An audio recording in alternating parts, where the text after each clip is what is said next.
I'm Ben, I'm from Margam Park Adventure and I run a year-round adventure centre here in Margam Country Park.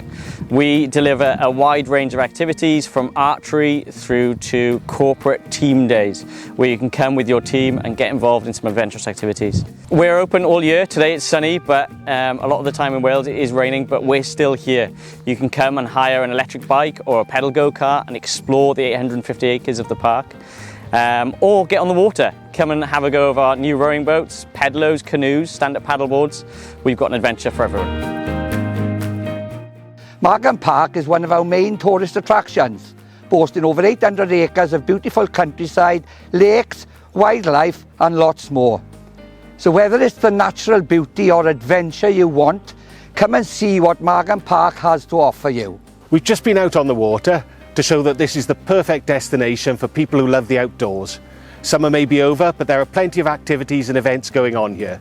We have our new Fright Nights Halloween event happening this autumn, and the popular Luminate Trail will be returning in the run-up to Christmas. We pride ourselves on being inclusive, so we cater for a wide range of participants, from the individual through to schools, colleges, universities, and team building days. All of our equipment is adaptable, so we do a lot with charities for less able people, and we cater for all needs. You can find out more about us on our website, margamparkadventure.co.uk, or on our social media channels.